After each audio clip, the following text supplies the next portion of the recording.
ہم تو دو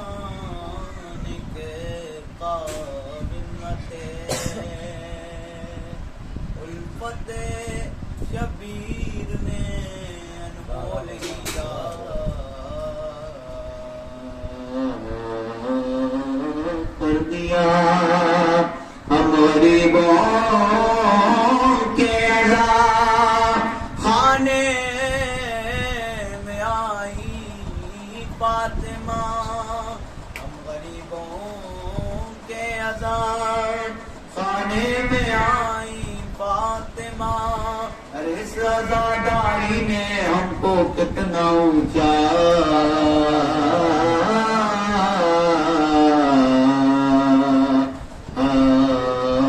کر دیا۔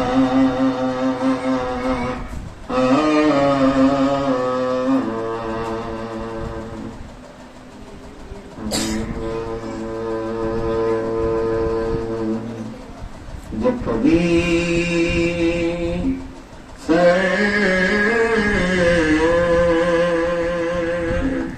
در زہرا پا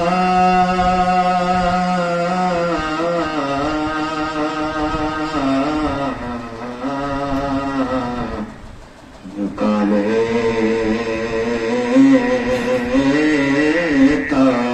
ہوں، جب کبھی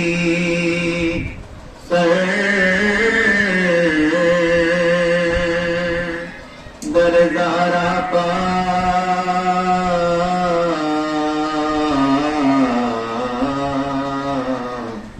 جھکا لیتا ہوں،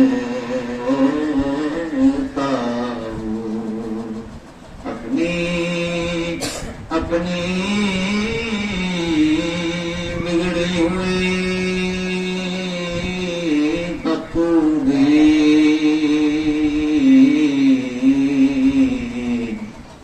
جگہ لیتا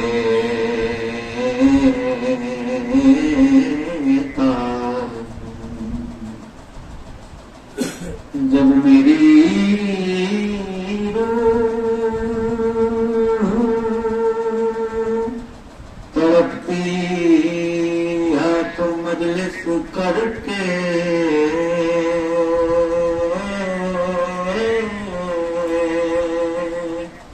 جب میری روح تڑپتی ہے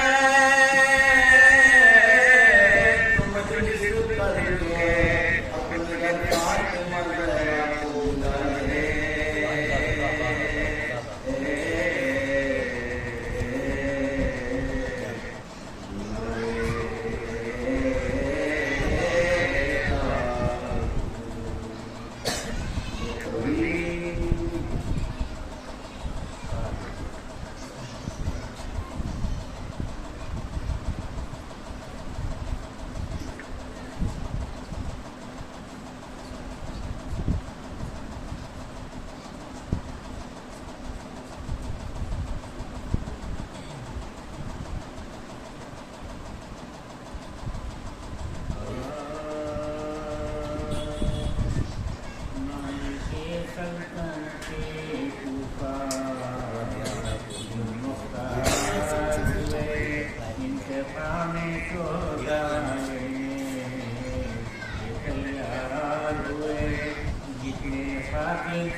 مشکل پڑی تو مولا علی کو پکار لو، مشکل پڑی تو مولا علی کو پکار لو، جا کر در علی کو مقدر سوار لو، ان کا خدا ہے ان کی خدائی ہے یہ تمام، دھوکے کا کون نام علی بار بار لو۔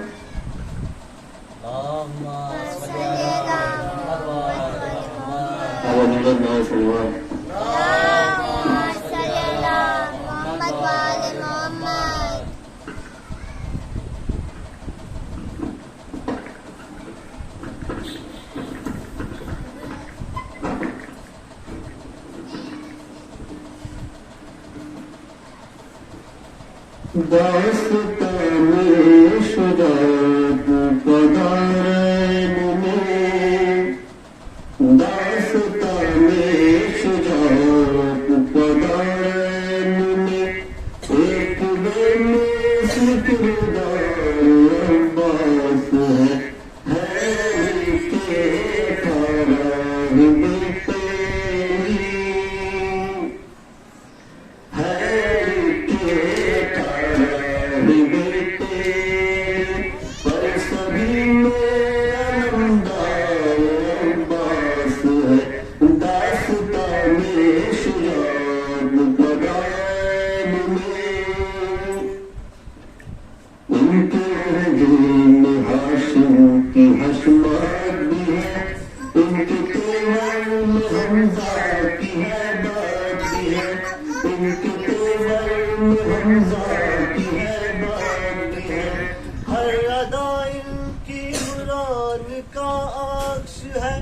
ان کی باہوں میں جعفر کی طاقت بھی ہے۔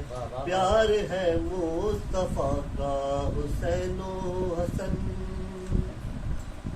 پیار ہے مصطفیٰ کا حسین و حسن، اور حسنین کا پیار عباس ہے، داستان شجاعت کا دارین میں۔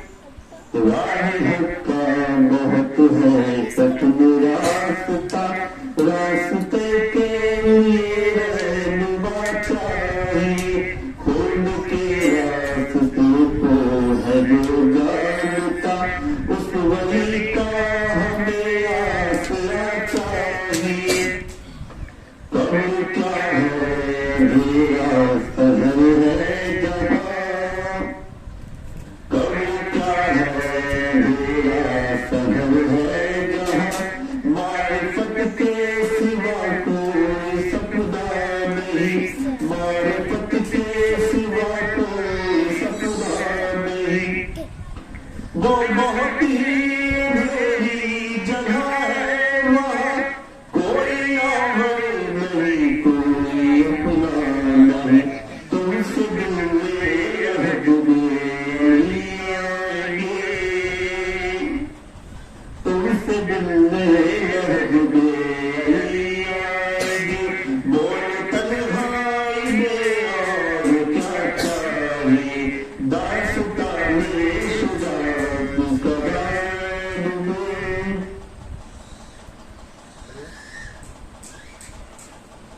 اللهم صل على محمد وآل محمد۔ عبادت رسول اللهم صل على محمد وآل محمد۔ کربلا جائیں گے، بے خوف و خطر جائیں گے،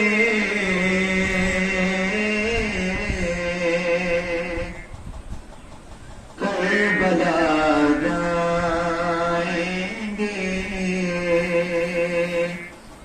کربلا جائیں گے، بے خوف و خطر جائیں گے، راہ دشوار کو جائے گی مگر جائیں گے، راستہ روکنا پاؤ گے بچھا کر بارود، راستہ روکنا پاؤ گے بچھا کر بارود، کربلا فکر میں رکھیں گے گزر جائیں گے، یہ کوئی اور نئی نسل ابو طالب ہے، یہ کوئی اور نہیں نسل ابو طالب ہے، جنگ میں آئے ہیں تو جیت کے گھر جائیں گے، کربلا جائیں گے، بے خوف و خطر جائیں گے۔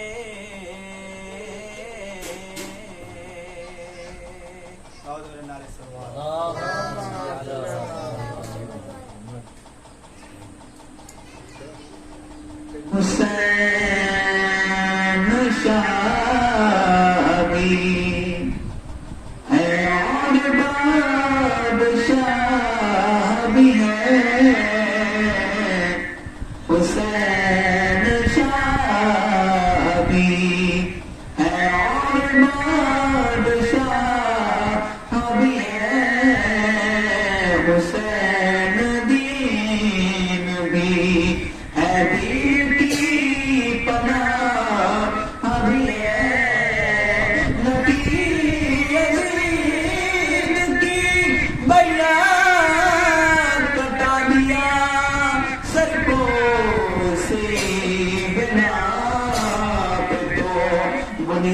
لا الہ بھی ہے حسین.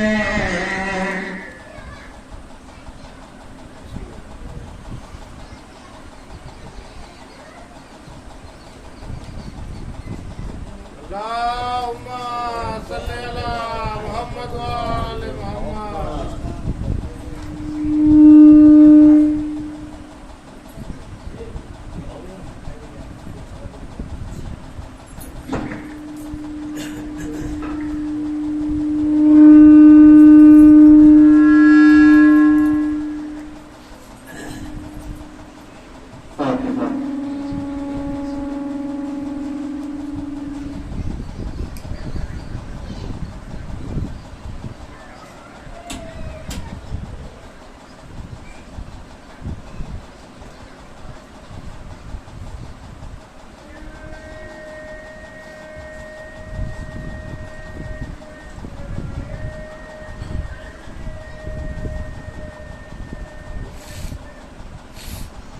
گزارش ہے ایک مرتبہ سورہ الحمد اور 3 مرتبہ سورہ توحید کی تلاوت فرما کر مرحومہ انیس فاطمہ بنت قاسم حسین، رقیہ بی بی بنت عبد المجید، خدیجۃ الکبریٰ بنت انصار حسین، رقیہ بی بی بنت انصار حسین کے روح کو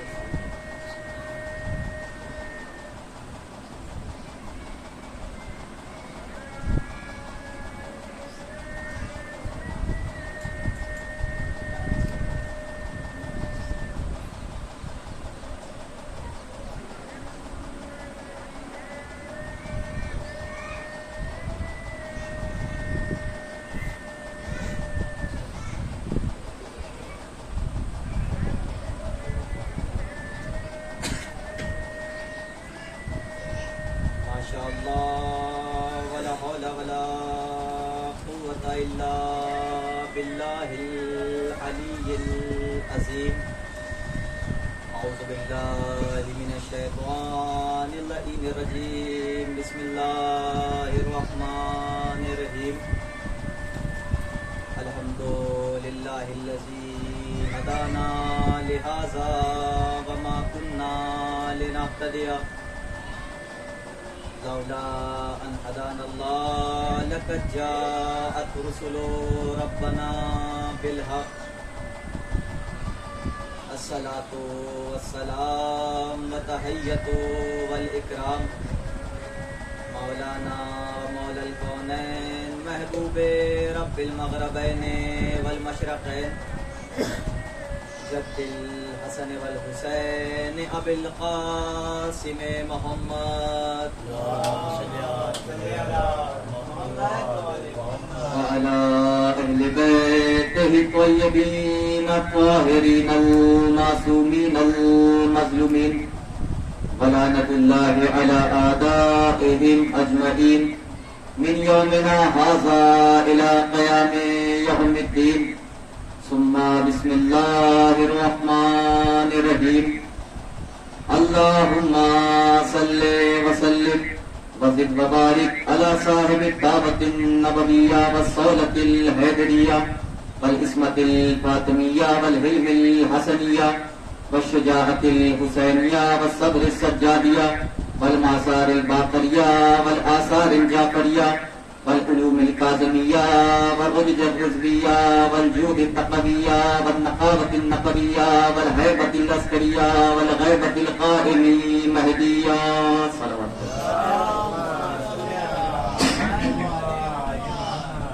ثم بسم الله الرحمن الرحيم.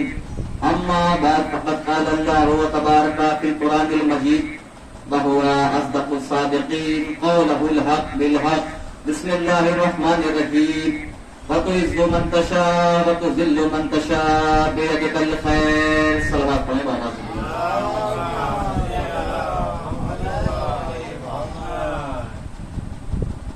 عزیزان گرامی، معزز سامعین کرام، ماتمداران سیدی شہداء، زہرا کے لال پر گریوزاری کرنے والے، نام حسین کے لبیک کہنے والے، میں نے اس وقت کی مجلس میں قرآن مجید کی جس آیت کریمہ کو سرنامہ سخن قرار دیا، کوئی تمہید نہیں، سیدھے موضوع پہ آ رہا ہوں کہ پروردگار عالم نے اپنی وہ بابرکت کتاب کہ جسے سال میں کوئی پڑھے نہ پڑھے لیکن ماہ رمضان میں ہر انسان اس کی تلاوت کرتا ہے، اور یہ اللہ کی وہ معتبر کتاب ہے کہ اسے رہتی دنیا تک باقی رہنا ہے۔ اسی لیے رسول کا بھی ارشاد ہے کہ دو چیزیں میں تمہارے درمیان چھوڑ کے جا رہا ہوں، اگر تم اس سے وابستہ رہے، اگر تم ان سے منسلک رہے، اگر تم ان سے جڑے رہے تو کبھی گمراہ نہ ہوگے۔ ایک میری کتاب ہے اور دوسرے ہمارے اہل بیت ہیں۔ تو عزیزان گرامی، پروردگار عالم نے قرآن مجید میں ارشاد فرمایا کہ وَتُعِزُّ مَن تَشَاءُ وَتُذِلُّ مَن تَشَاءُ بِيَدِكَ الْخَيْرُ۔ بہت آسان سی آیت ہے، بہت آسان سا ترجمہ ہے۔ اس آیت کا ٹرانسلیشن ہماری قوم کا بچہ بچہ بھی جانتا ہوگا کہ اللہ نے ارشاد فرمایا کہ وَتُعِزُّ مَن تَشَاءُ وَتُذِلُّ مَن تَشَاءُ بِيَدِكَ الْخَيْرُ۔ کیا مطلب کہ عزت بھی اللہ دیتا ہے، ذلت بھی اللہ دیتا ہے، عزت بھی اللہ دیتا ہے، شہرت بھی اللہ دیتا ہے۔ بھائی یہ اختیار اللہ کے ہاتھ میں ہے۔ یہ اختیار عزت دینا، شہرت دینا یا کسی بندے کو ذلیل کرنا، یہ اختیارات پروردگار عالم کے قبضہ قدرت میں ہیں۔ ہمیں کسی نے یہ حق نہیں دے دیا کہ ہم کسی کو عزت دیں، ہم کسی کو ذلیل کریں۔ بھائی اگر ہم نے کسی کو تخت پہ بیٹھا دیا، اگر ہم نے کسی کو پردھان منتری کی کرسی پہ بیٹھا دیا، کسی اونچی پوسٹ پہ بیٹھا دیا، تو کوئی یہ نہ سمجھے کوئی عزت دار ہو گیا، کوئی وہ یہ نہ سمجھے کوئی عزت دار ہو گیا۔ اس لیے کہ عزت بھی دینے والا پروردگار ہے، ذلت بھی دینے والا پروردگار ہے، شہرت بھی دینے والا پروردگار ہے۔ لیکن عزیزان گرامی، بات کڑوی ہے لیکن حقیقت یہی ہے، اس لیے کہ حق مرون، حق بات کڑوی رہتی ہے۔ آج معاشرہ یہ ہے کہ جس کے پاس پیسہ ہو، جس کے پاس خزانہ ہو، اسے عزت دار سمجھا جاتا ہے۔ جس کے پاس اچھا گھر ہو اسے عزت دار سمجھا جاتا ہے، کہ جس کے پاس اچھی گاڑی ہو اسے عزت دار سمجھا جاتا ہے، کہ جس کے پاس اچھا بنگلہ ہو اسے عزت دار سمجھا جاتا ہے۔ لیکن میرے عزیزوں، اگر پیسے سے عزت ہوتی، اگر اچھے گھر سے عزت ہوتی، اگر اچھی گاڑی سے عزت ہوتی، اگر اچھے بنگلے سے عزت ہوتی، اگر خزانے سے عزت ہوتی، اگر دولت سے عزت ہوتی، تو آپ کو قارون کی بھی عزت کرنا پڑے گی، آپ کو فرعون کی بھی عزت کرنا پڑے گی، آپ کو شداد کی بھی عزت کرنا پڑے گی۔ کہا ان کی عزت کیوں نہیں ہوئی؟ ان کی عزت فرعون کی، قارون کی، شداد کی، کہا ان کی عزت زمانے میں کیوں نہیں ہوئی؟ کہا ان کی عزت زمانے میں اس لیے نہیں ہوئی کیونکہ یہ ان کے مقابلے میں آ گئے۔ توجہ چاہتا ہوں، کیونکہ یہ ان کے مقابلے میں آ گئے کہ جنہیں اللہ نے عزت دار بنا کے بھیجا۔ یہ ان کے مقابلے میں آ گئے کہ جنہیں اللہ نے عزت دار بنا کے بھیجا۔ بھائی کسے عزت دار بنا کے بھیجا؟ بھائی آل محمد کو عزت دار بنا کے بھیجا۔ صلوات پڑھیں بابا سے بولیں۔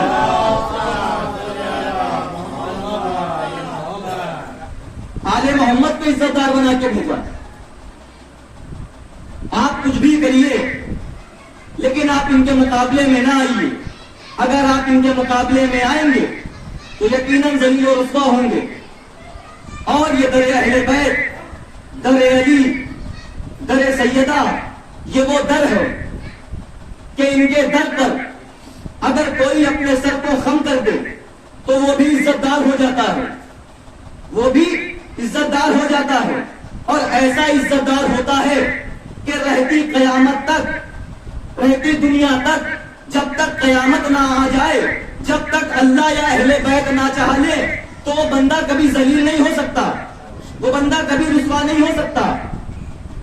بھائی جناب سلمان فارسی، جنہیں جناب سلمان محمدی بھی کہا جاتا ہے، فارس کے رہنے والے تھے، لیکن وہ عزت نہ تھی جو در علی پہ آنے کے بعد ملی۔ جناب فضا حبش کی رہنے والی ضرور تھی، لیکن وہ عزت پہلے نہ تھی جو در سیدہ پہ آنے کے بعد ملی۔ جناب فتح کہ جن کا اصل نام قمبر تھا چلے تھے علی کا سر کاٹنے، لیکن در علی پہ ایسا سر رکھا کہ پھر واپس ہی نہ گئے۔ کا ہوا کیا تھا؟ کا فتح کا ایک چچا تھا، وہ بادشاہ تھا لیکن دل میں بغض علی رکھتا تھا۔ فتح کا چچا بادشاہ تھا، دل میں بغض علی رکھتا تھا، اور اس بادشاہ کی ایک بیٹی تھی۔ فتح اپنے چچا کی بیٹی کو چاہتا تھا، اور فتح یہ چاہتا تھا کہ میں اپنے چچا کی بیٹی سے عقد کر لوں، میں اپنے چچا کی بیٹی سے شادی کر لوں۔ اب عزیزان گرامی تاریخ بتاتی ہے کہ فتح اپنے چچا کے پاس گیا، اور جانے کے بعد بڑی خاموشی سے کہا چچا، کہا کیا بات ہے فتح، کیوں آئے ہو؟ کہا میری ایک خواہش ہے، میری ایک منت ہے۔ کہا بولو کیا بات ہے؟ کہا میں یہ چاہتا ہوں کہ آپ اپنی بیٹی کا عقد مجھ سے کرا دیں۔ کہا کیا کہا؟ کہا آپ اپنی بیٹی کا نکاح مجھ سے کرا دیں۔ کہا اچھا، تمہیں یہ بات کا علم ہے کہ نکاح کے لیے مہر کی شرط ہے، نکاح کے لیے مہر کی شرط ہے۔ اب جیسے ہی فتح نے یہ سنا کہ اس کا چچا جو بادشاہ ہے اس نے یہ کہا کہ نکاح کے لیے مہر کی شرط ہے، فوراً فتح جوش میں آیا۔ آنے کے بعد کہتا ہے کہ میرے پاس دولت ہے، میں مہر دے دوں گا، میرے پاس خزانہ ہے، میں مہر دے دوں گا، میرے پاس دولت ہے، میں مہر دے دوں گا۔ ایک مرتبہ اس کا بادشاہ کہتا ہے، اس کا چچا کہتا ہے کہ سنو، مجھے خزانہ نہیں چاہیے، مجھے مہر میں دولت نہیں چاہیے۔ کہا تمہیں چاہیے کیا؟ ملعون کہتا ہے کہ مجھے مہر میں علی مرتضیٰ کا سر چاہیے، خدا لعنت کرے اس پہ۔ کہا مجھے مہر میں علی کا سر چاہیے۔ اب جیسے ہی فتح نے یہ سنا فوراً کہا اچھا بس اتنی سی بات کہ تم کو مہر میں علی کا کٹا ہوا سر چاہیے؟ کہا ہاں۔ کہا ٹھیک ہے، اے میرے چچا تم بادشاہ ہو، تمہاری حکومت ہے، تمہاری سلطنت ہے، تمہارے پاس اتنے آدمی ہیں، اتنے سپاہی ہیں، تیر بھی تمہارے پاس ہیں، تلوار بھی تمہارے پاس ہے، نیزے بھی تمہارے پاس ہیں، برچیاں بھی تمہارے پاس ہیں۔ کہا پھر کیا کریں؟ کہا میں یہ چاہتا ہوں کہ تم 40 آدمی مجھے دے دو، اور میں ابھی جاتا ہوں اور علی کا سر قلم کر کے تمہاری خدمت میں پیش کرتا ہوں۔ عزیزان گرامی تاریخ بتاتی ہے کہ اس کے چچا نے 40 آدمی دیے، فتح نے 40 آدمیوں کو لیا، اور لینے کے بعد فتح سفر کو چلے۔ اب جب 6 مہینے کا سفر طے ہو گیا، فتح 6 مہینے کا سفر طے کر چکے، تو مدینے کی سرحدوں سے گزرے۔ کیا دیکھا؟ ایک باغ ہے، ایک باغیچہ ہے، اور اس باغیچے میں ایک نحیف لاغر ہے کہ جو باغ میں بیلچے سے مزدوری کر رہا ہے۔ فتح قریب گئے اور جانے کے بعد کہا اے شخص، کہا کیا بات ہے؟ کہا تم علی کو جانتے ہو؟ کیا تم علی کو جانتے ہو؟ فتح نے کس سے کہا؟ نہیں کو لاغر کمزور انسان سے۔ کہا ہاں ہاں میں جانتا ہوں، مجھ سے بہتر علی کو کون جانتا ہے؟ کہا اچھا یہ بتاؤ، اگر تم علی کو جانتے ہو تو یہ علی کا حلیہ کیسا ہے؟ علی کا حلیہ کیسا ہے؟ علی دکھتے کیسے ہیں؟ اب جیسے نہیں کو لاغر نے سنا، کہا کیوں پوچھ رہے ہو اتنی ڈیٹیل میں؟ کیا بات ہے؟ کیا ماجرا ہے؟ کہا ایک کام تھا۔ کہا کیا کام تھا؟ کہا ہمیں علی کا سر کاٹنا ہے، ہمیں علی کا سر کاٹنا ہے، ہمیں علی کا سر قلم کرنا ہے۔ کہا اچھا، کہا پھر؟ کہا مجھے یہ بتاؤ، میرے سوال کا جواب دو کہ علی دکھتے کیسے ہیں؟ کہا علی میرے جیسے دکھتے ہیں، علی میرے جیسے دکھتے ہیں۔ نہیں کو لاغر نے کہا جب علی تمہارے جیسے دکھتے ہیں، ارے میں نے علی کے بڑے فضائل سنے تھے کہ علی بہت بڑا شجاع ہے، علی بہت بڑا بہادر ہے، علی بہت بڑا سورما ہے۔ بھائی اگر علی تمہارے جیسے دکھتے ہیں تو میں یہ اتنے آدمی، یہ 40 افراد، ساتھ میں نیزے، ساتھ میں تلواریں، ساتھ میں برچھیے، یہ میں فضول لایا ہوں، بے مقصد و بے بنیاد لایا ہوں۔ اگر علی تمہارے جیسے دکھتے ہیں تو میں اکیلے نہتا آ جاتا اور علی کا سر قلم کر لیتا. اب عزیزان گرامی جیسے ہی یہ سنا نئی پولاگر نے کہا اچھا یہ بات ہے، یعنی تم علی کا سر قلم کر کے ہی یہاں سے واپس جاؤ گے؟ کہا ہاں، ہم علی کا سر قلم کرنے کے لیے آئے ہیں. اب نئی پولاگر نے کہا سنو میری ایک شرط ہے. کہا کون سی شرط؟ کہا میری یہ شرط ہے میں اس بات کو تمہاری تسلیم نہیں کرتا کہ تم علی کے سر کو قلم کر لو گے. کہا وہ کیوں؟ کہا وہ اس لیے کہ پہلے تمہیں علی کا سر قلم کرنے سے پہلے ہم سے جنگ کرنی ہوگی. پہلے تمہیں ہم سے جنگ کرنی ہوگی. اب عزیزان گرامی جیسے ہی یہ فتح نے سنا غصے میں آ گیا. کہا میں شجاع، میں بہادر، میں اتنا بڑا سورما، میرے پاس اتنے افراد 40 سپاہیوں کے ساتھ میں آیا ہوں اور میرے سپاہیوں کے ہونے کے باوجود میں تم سے جنگ کروں. اب نئی پولاگر نے جیسے ہی یہ سنا فتح کی بات کہا ٹھیک ہے. کہا ٹھیک ہے. کہا پھر کیا؟ نئی پولاگر کمزور انسان نے کہا کہ سنو یہاں پہ کوئی جنگ نہ ہوگی، یہاں پہ کوئی جنگ نہ ہوگی. کہا پھر کیا ہوگا؟ کہا تمہارے پاس تیر ہے، تمہارے پاس تلوار ہے، تمہارے پاس نیزہ ہے، تمہارے پاس برچھیے ہیں اور میرے پاس صرف ایک بیلچہ ہے. توجہ چاہتا ہوں، میرے پاس صرف ایک بیلچہ ہے. کہا پھر کیا بات ہے، کیا کرو گے، کیا بتانا چاہ رہے ہو؟ کہا سنو میں بتانا یہ چاہ رہا ہوں اے فتح تم اپنے نیزے کو زمین پہ گاؤ، میں اپنے بیلچے کو زمین پہ گاڑتا ہوں، میں اپنے بیلچے کو زمین پہ گاڑتا ہوں. تم میرے نیزے کو باہر نکالو، میں تمہارے بیلچے کو باہر نکالتا ہوں. اب عزیزان گرامی تاریخ بتاتی ہے کہ ایک مرتبہ فتح نے اپنے نیزے کو زمین پہ گاڑا اور اس نئی پولاگر نے اپنے بیلچے کو زمین پہ گاڑا. جب دونوں لوگوں نے اپنے اپنے نیزے کو اپنے بیلچے کو زمین پہ گاڑ دیا تو ایک مرتبہ فتح نے کہا اے نئی پولاگر، اے کمزور انسان آؤ، اور آنے کے بعد اپنا بیلچہ زمین سے باہر نکالو. نئی پولاگر آگے بڑھا، دوڑنے کے بعد بیلچے کو پکڑا، پکڑنے کے بعد اٹھایا، یا جملوں کو بدل کر یوں کہہ دوں کہ جس طریقے سے زمین پہ ایک پھول کی پتی ایک بچہ اٹھا لیتا ہے، اللہ اکبر، جس طریقے سے پھول کی پتی زمین پہ پڑی ہوئی ایک بچہ اٹھا لیتا ہے، نئی پولاگر نے بیلچے کو اٹھایا.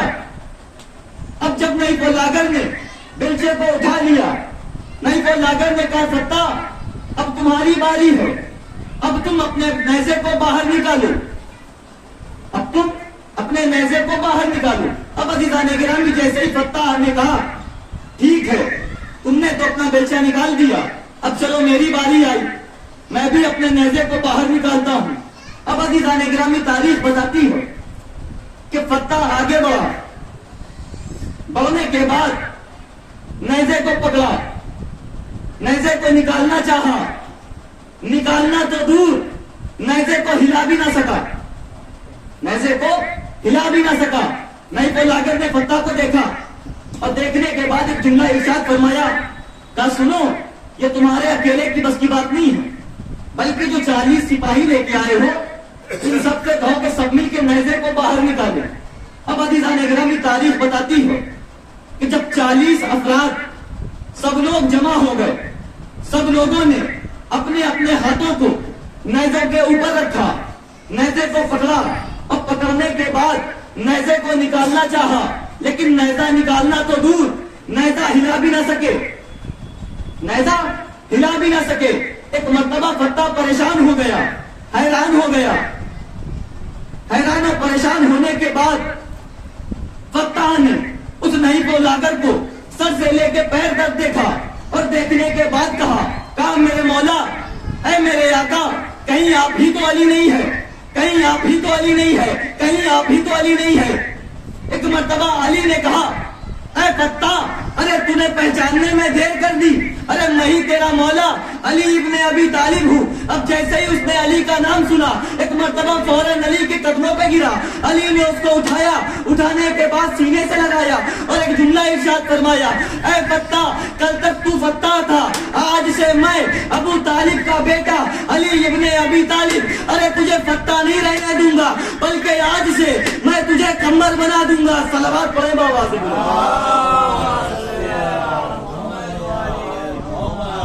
آج سے میں تجھے فتح نہیں رہنے دوں گا بلکہ آج سے میں تجھے کمر بنا دوں گا. یہ ہے در علی. ایسے ہی نہیں, میں نے عرض کیا جو ان کے در پہ سر کو خم کر دے تو وہ عزت دار ہو جاتا ہے, دنیا میں بھی آخرت میں بھی. اب کسی کو علی کے فضائل ہضم نہ ہو تو بات ہی الگ ہے. ہارون رشید کا زمانہ ہے, دشمن اہل بیت بھی ہے, خدا لعنت کرے اس کے اوپر.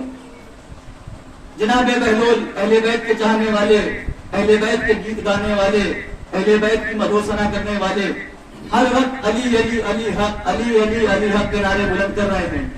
ایک مرتبہ ہارون رشید نے بلایا, اے بہلول کیا بات ہے, اے بہلول کیا بات ہے, ہر وقت علی علی کرتے رہتے ہو, ہر وقت علی کے فضائل پڑھتے رہتے ہو. اے بہلول میری سمجھ میں علی نہیں آتا, میری سمجھ میں علی نہیں آتا, میری عقل میں علی نہیں آتا. کہا اچھا ایسی بات ہے, کہا ہاں میری سمجھ میں علی نہیں آتا. کہا اچھا ٹھیک ہے, ایک کام کرو. کہا کیا کرنا ہوگا. کہا ایک گڑھا کھدوا دو, ایک خندق کھدوا دو. اب جیسے ہی بہلول نے یہ کہا, ہارون رشید نے غلاموں کو حکم دیا, غلام گئے اور جانے کے بعد ایک گڑھا کھودا, ایک خندق کھودی. جب گڑھا اور خندق کھد گئی, ہارون رشید بہلول کے پاس آئے. کہا کیا بات ہے. کہے بہلول ہم نے گڑھا بھی کھدوا دیا, ہم نے خندق بھی کھدوا دی, اب بتاؤ کرنا کیا ہے, اب بتاؤ کہ کرنا کیا ہے. کہا سنو, فلاں مقام پہ جاؤ, وہاں دریائے دجلہ ہے, وہاں دریائے دجلہ ہے, اور اس دریائے دجلہ کا پانی لا کر اس گڑھے میں, اس خندق میں لا کے ڈال دو. اب جیسے ہی یہ سنا, ہارون رشید نے غلاموں کو حکم دیا, غلام گئے اور جانے کے بعد پانی کو لے کر آئے اور اس گڑھے میں ڈالا, اس خندق میں ڈالا. عزیزان گرامی, ایک دو مرتبہ میں گڑھا بھر گیا, ایک دو مرتبہ میں گڑھا بھر گیا, خندق بھر گئی. جب خندق بھر گئی تو ایک مرتبہ بہلول کو بلایا گیا, اے بہلول گڑھا بھر گیا, خندق بھر گئی, اب بتاؤ کیا کرنا ہے. بہلول مسکرائے, مسکرانے کے بعد کہتے ہیں ہارون رشید, ارے میں نے یہ کہا تھا, توجہ چاہتا ہوں, ارے میں نے یہ کہا تھا کہ اس چھوٹے سے گڑھے میں ساری دریائے دجلہ کا پانی, پوری دریائے دجلہ کا پانی لا کے اس گڑھے میں ڈال دو. ایک مرتبہ جیسے ہی ہارون نے یہ سنا, غصے میں آ گیا, تیش میں آ گیا. اے بہلول بیوقوف ہو گئے ہو, اے بہلول پاگل ہو گئے ہو, اے بہلول دیوانے ہو گئے ہو. کجا دریائے آب, کجا گھڑا, کجا خندق, کہاں دریائے دجلہ کا پانی, کہاں یہ چھوٹا سا گڑھا. اے بہلول پاگل ہو گئے ہو, اے بہلول دیوانے ہو گئے ہو, کیسی باتیں کرتے ہو. اس چھوٹے سے گڑھے میں ساری دریائے دجلہ کا پانی کیسے آ سکتا ہے. بہلول مسکرائے اور مسکرانے کے بعد کہتے ہیں, اے ہارون رشید, ارے یہی تو بتانا چاہ رہا ہوں کہ جب اس چھوٹے سے گڑھے میں, جب اس چھوٹے سے خندق میں ساری دریائے دجلہ کا پانی نہیں آ سکتا تو تیری چھوٹی سی عقل میں علی کہاں سے آ جائے. صلوات پڑھیں بابا سے.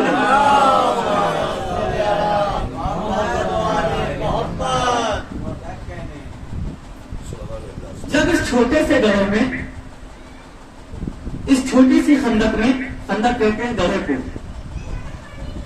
دریائے دجلہ کا پانی نہیں آ سکتا تو تیری عقل میں علی کی ذات کہاں سے آ جائے گی؟ اور آ بھی نہیں سکتی، اس لیے کہ ہماری عقلوں کی حد محدود ہے، ہماری عقلوں کی حد محدود ہے، اور یہ اہل بیت لامحدود ہیں، ان کے فضائل ہم نے اصل سنے ہی نہیں۔ حدیث باقاعدہ امام حسن عسکری علیہ السلام کی کہ اگر کوئی سچا مومن ہوگا اور اس کے اوپر ہم اہل بیت اپنی فضیلت کو آشکار کر دیں تو وہ مر جائے گا، برداشت نہیں کر سکے گا۔ سلمان و ابو ذر کے بارے میں بھی حدیث ہے کہ اگر سلمان کو معلوم ہو جائے کہ علی کے متعلق ابو ذر کیا عقیدہ رکھتے ہیں تو سلمان ابو ذر کو قتل کر دیں اور ابو ذر سلمان کو قتل کر دیں۔ اسی لیے ہر اہل بیت کے چاہنے والوں کے، چاہے جناب سلمان ہو، جناب مقداد ہو، جناب قمبر ہو، جناب ابو ذر ہو، سب کا ایک ایک الگ الگ درجہ ہے۔ کوئی 9ویں درجے پہ فائز ہے، کوئی 10ویں درجے پہ فائز ہے۔ جناب سلمان فارس کے رہنے والے تھے، سلمان محمدی بھی کہا جاتا ہے۔ ایسے ہی نہیں ہر کوئی در علی پہ آیا اور عزت دار بن گیا، سب کچھ لٹانا پڑتا ہے ان کے لیے، دنیا کو چھوڑنا پڑتا ہے۔ ایسے ہی رسول نے بے وجہ نہیں ارشاد فرما دیا کہ سلمان منا اہل البیت، سلمان ہم اہل بیت میں سے ہیں۔ عزیزوں، تاریخ بتاتی ہے کہ ایک مرتبہ ہمارے اور آپ کے پہلے امام علی ابن ابی طالب علیہ السلام اور ان کے ساتھ جناب سلمان فارسی کہیں سے جا رہے تھے، گزر ہو رہا تھا کہ ایک ویران بستی ہے، بڑی ویران بستی ہے، دور دور تک کسی کا کوئی عطا پتہ نہیں ہے، مولا کائنات ہیں، سلمان محمدی ہیں، ساتھ میں سفر کر رہے ہیں کہ ایک مرتبہ جناب سلمان نے کہا اے علی، اے میرے مولا، اے میرے سید، اے میرے سردار، مجھے کچھ تھکن محسوس ہو رہی ہے، مجھے کچھ تھکن محسوس ہو رہی ہے، اے مولا اگر اجازت ہو تو تھوڑا سا کہیں پہ رک کے آرام کر لیتے ہیں۔ کہا سلمان جیسی آپ کی مرضی، ٹھیک ہے آرام کر لیتے ہیں۔ اب عزیزان گرامی، جناب سلمان فارسی اور مولا کائنات ایک مقام پہ بیٹھ گئے، ایک جگہ پہ بیٹھ گئے، اور بیٹھے کہاں پہ؟ ایک درخت کے نیچے۔ جناب سلمان بھی بیٹھ گئے، بغل میں مولا متقیان بھی بیٹھ گئے، ایک طرف استاد ہے، ایک سمت شاگرد ہے، بیٹھے ہیں، گفتگو ہو رہی ہے دونوں میں۔ ایک مرتبہ جناب سلمان نے کہا یا علی، کہاں سلمان؟ کہا مولا آپ نے کچھ دیکھا؟ کہا کیا؟ کہا مولا وہ دیکھیے، پیڑ پہ شجر پہ ایک پرندہ بیٹھا ہے، ایک پرندہ بیٹھا ہے۔ مولا مجھے یہ بتائیے کہ اس ویران بستی میں، اس صحرا میں نہ پانی کا بندوبست ہے، نہ کھانے کا بندوبست ہے، اور یہ پرندہ ایسا ہے کہ اس کے پر بھی موجود نہیں ہے، یہ اڑ بھی نہیں سکتا۔ اے میرے مولا مجھے یہ بتائیے کہ اس کو رزق کیسے ملتا ہے، اس کو رزق کیسے ملتا ہے، اس کو بھوک لگتی ہے تو کیا کرتا ہے، اس کو پیاس لگتی ہے تو کیا کرتا ہے؟ توجہ چاہتا ہوں۔ اب جیسے ہی مولا نے یہ سنا سلمان کی بات، کہے سلمان تم اس پرندے سے خود ہی کیوں نہیں پوچھ لیتے کہ اس کو بھوک لگتی ہے تو کیا کرتا ہے، اس کو پیاس لگتی ہے تو کیا کرتا ہے؟ اب عزیزان گرامی، جیسے ہی سلمان نے یہ سنا، سلمان نے ہاتھوں کو جوڑا، اے میرے مولا، اے میرے مولا، اے میرے سید، اے میرے سردار، اے مالک کون و مکان،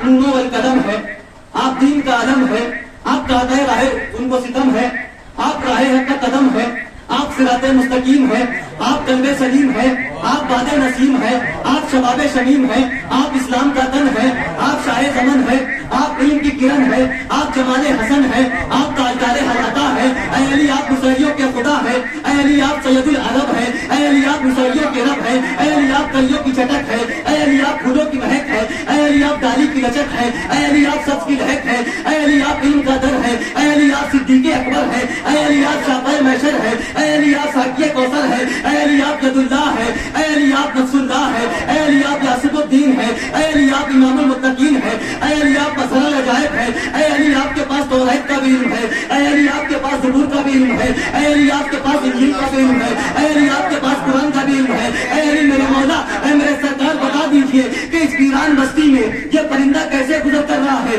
جب اسے بھوک لگتی ہے تو کیا کرتا ہے، جب اسے پیاس لگتی ہے تو کیا کرتا ہے۔ ایک مرتبہ امیر کائنات کہتے ہیں اے سلمان محمدی تم اس پرندے کو مخاطب کرو اور مخاطب کرنے کے بعد علی ابن ابی طالب کے حکم سے سوال کرو، جب اس کو بھوک لگتی ہے تو کیا کرتا ہے، جب اس کو پیاس لگتی ہے تو کیا کرتا ہے۔ ایک مرتبہ سلمان نے پرندے کو مخاطب کیا اور مخاطب کرنے کے بعد کہا اے پرندے میں سلمان محمدی بحکم امیر المومنین علیہ السلام اس سے سوال کرتا ہوں، جب تجھے بھوک لگتی ہے تو کیا کرتا ہے، جب تجھے پیاس لگتی ہے تو کیا کرتا ہے۔ ایک مرتبہ پرندہ کہتا ہے اے سلمان تم جاننا چاہتے ہو کہ میں بھوک لگتی ہے تو کیا کرتا ہے، مجھے پیاس لگتی ہے تو میں کیا کرتا ہوں۔ کہا سنو جب مجھے بھوک لگتی ہے تو میں اہل محمد پہ درود بھیجتا ہوں، جب مجھے پیاس لگتی ہے تو میں اہل بیت کے دشمنوں پہ لعنت کرتا ہوں۔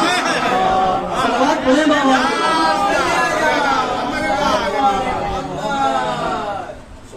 جب مجھے بھوک لگتی ہے تو میں اہل بیت کے اوپر درود پڑھتا ہوں، اور جب مجھے پیاس لگتی ہے تو میں اہل بیت کے دشمنوں پہ لعنت کرتا ہوں۔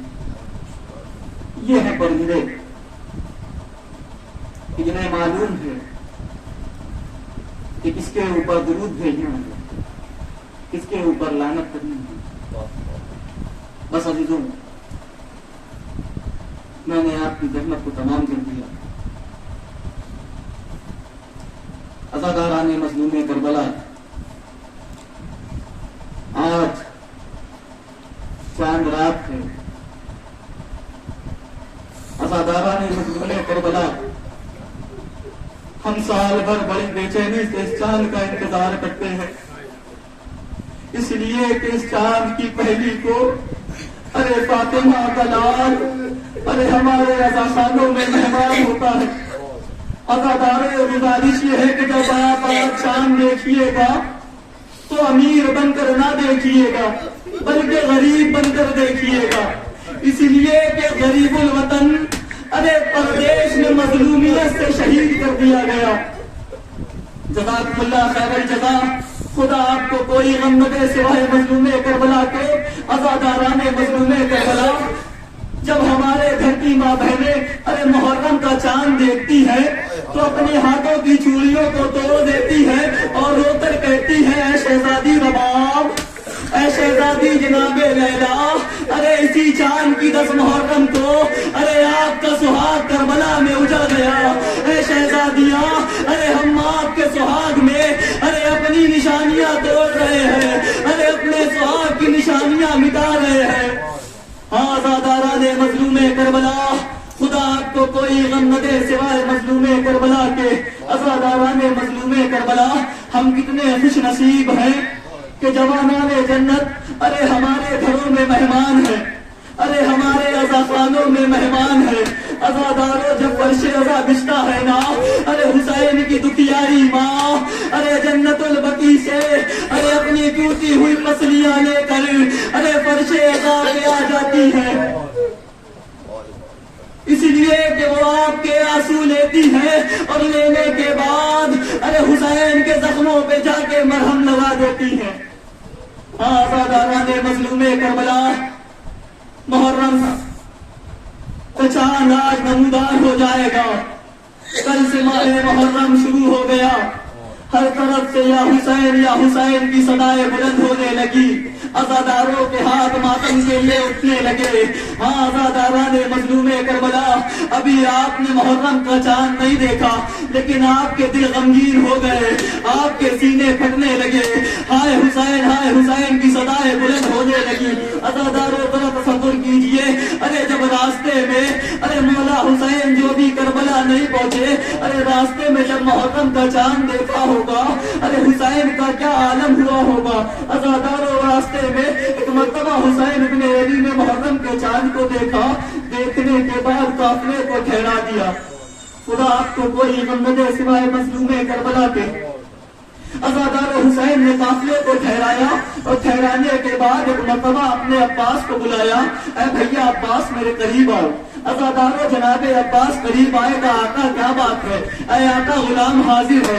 عزاداروں مولا حسین کہتے ہیں عباس، اے عباس، اے عباس تم بنی ہاشم کے چاند ہونا. اے عباس، اے میرے بھیا عباس، ارے تم قمر بنی ہاشم ہونا. کہا آقا میں قمر بنی ہاشم ہوں. کہا عباس میں چاہتا ہوں کہ تم تمام بنی ہاشم کے جوان اور بچوں کو جمع کر لو. تم بنی ہاشم کے تمام بچوں اور جوانوں کو جمع کر لو اور میرے پاس لے آؤ. عزادار جناب عباس نے بنی ہاشم کے بچوں اور جوانوں کو جمع کیا اور جمع کرنے کے بعد مولا حسین کے پاس لے آئے. عزادار جب تمام لوگ جمع ہو گئے، ایک مرتبہ مولا حسین نے سب کو اپنے ساتھ لیا اور اس محمل کے قریب پہنچے. ارے جہاں نبی کی نواسی، ارے علی کی بیٹی، ارے حسین کی ہمشیرہ، ارے شہزادی زینب کی محمل تھی. ایک مرتبہ زینب کی محمل کے قریب آئے اور آنے کے بعد حسین نے صدا دی، اے بہن زینب، اے بہن زینب. عزاداروں زینب نے حسین کی صدا کو سنا. ایک مرتبہ کہا بھیا کیا بات ہے؟ عزاداروں حسین کہتے ہیں اے بہن زینب محمل کا پردہ ہٹاؤ. عزاداران مظلوم کربلا جناب زینب نے محمل کے پردے کو ہٹا کر دیکھا تو کیا دیکھا؟ بنی ہاشم کے بچے بھی موجود ہیں، ارے بنی ہاشم کے جوان بھی موجود ہیں. کہا بھیا کیا بات ہے؟ آخر قافلہ کیوں ٹھہرایا گیا ہے؟ عزادار ایک مرتبہ حسین تڑپ کے روتے ہیں اور رونے کے بعد کہتے ہیں بہن زینب، اے بہن زینب فلک پہ محرم کا چاند نمودار ہو گیا. اے بہن زینب فلک پہ محرم کا چاند نمودار ہو گیا. خدا آپ کو کوئی غم نہ دے سوائے مظلوم کربلا کے. عزاداروں جیسے ہی زینب نے سنا ارے فلک پہ محرم کا چاند نمودار ہو گیا، ایک مرتبہ زینب نے چاند کی طرف نگاہ کی. نگاہ کرنے کے بعد ایک مرتبہ زینب نے گریہ شروع کر دیا.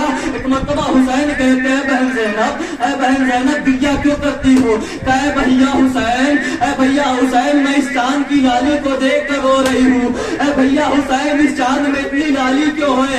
عزادار ایک مرتبہ زینب نے جیسے ہی یہ کہا، حسین کہتے ہیں بہن زینب، اے بہن زینب ارے تم سے چاند کی لالی برداشت نہ ہوئی. ارے مجھ حسین سے پوچھو، ارے مجھ حسین سے پوچھو. اے بہن زینب ارے میرے سامنے ارے بنی ہاشم کا چاند، ارے کمرے بنی ہاشم ارے خون میں ڈوبے گا، ارے اس کے شانے قلم کر دیے جائیں گے. اے بہن زینب ارے میری آنکھوں کے سامنے ارے لیلا کا چاند ارے علی اکبر خون میں ڈوبے گا، ارے سینے میں برچھی ماری جائے گی. اے بہن زینب ارے تمہارے چاند سے اولو محمد ارے خون میں ڈوبیں گے، ارے سر تن سے جدا کیے جائیں گے. اے بہن زینب ارے سب سے بڑا ظلم یہ ہوگا، ارے رباب کا چاند ارے خون میں ڈوبے گا، ارے تیرے ہرملا چلے گا، ارے علی اصغر کا سر ارے نیزے پہ بلند کیا جائے گا. اے بہن زینب سب سے آخر میں تمہارے حسین کا سر ارے بھوکا پیاسا ارے شمر قلم کرے گا. اے بہن زینب ارے میری شہادت کے بعد ارے خیموں میں آگ لگائی جائے گی، تمہاری چادریں چھینی جائیں گی. ارے سکینہ کے دامن میں آگ، ارے شمر کے تماچے، ارے میری سکینہ کا چہرہ کبھی نیلا ہوگا، کبھی خون سے لال ہوگا. اے بہن زینب تم سے محرم کے چاند کی لالی برداشت نہ ہوئی. انا للہ و انا الیہ راجعون. رضا بقضائه وتسلیما